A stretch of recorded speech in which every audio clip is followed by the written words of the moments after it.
Peggy 18.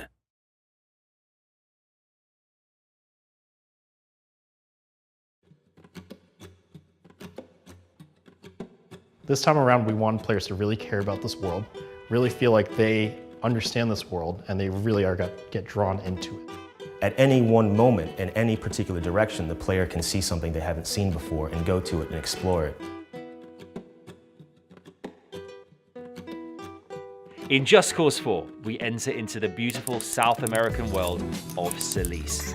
Vertical environments, gorgeous, diverse biomes. This is one world we cannot wait to explore. It's taking everything that we found interesting and amazing about South America as a whole continent and cherry-picking those bits and pieces and putting it together as a big world. It's a bit of a hybrid of a lot of different countries. We didn't want to just pick one and emulate it. We actually were able to take a trip to Peru just to capture the sounds of the different biomes there. How do you write a history for a fictional place?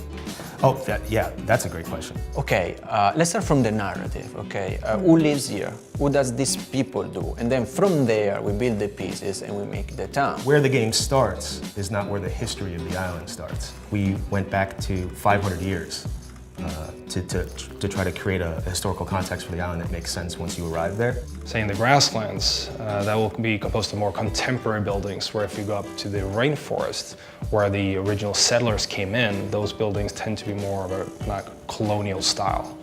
We developed river technology for it, meaning that river now have currents, and currents change dynamically. So we have 4 biomes or regions in Just Cause 4, but within each of those there's between 2 to 4 different sub-biomes, and it's a way for us to add variety in a very big landscape.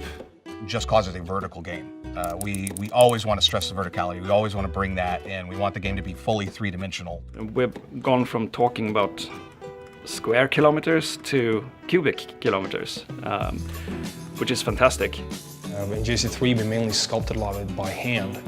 This time around, we want to take that with us. It's still an important step, but we introduced scan data that we can take in, lift it into the engine, and then move it around and reshape it however we want to.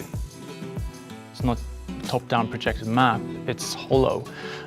You have caves, you have cave systems, you have tunnels, so it's more than meets the eye at first glance. So if you take one of our beautiful locations, it's called El Abismo. It's sort of a slum bridge juxtaposed with favelas that you might see from Rio de Janeiro in South America.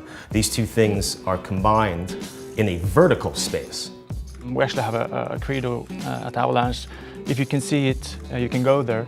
If you poke it, it reacts. And that really goes through in everything we do, and particularly so in Just Cause 4. So one of the phrases that we like to say is a world that Just Cause deserves. With the world that Just Cause deserves, one of the things that we really wanted to do was create a playground that feels relatable. So that no matter how long you play this game, you're always going to see something new.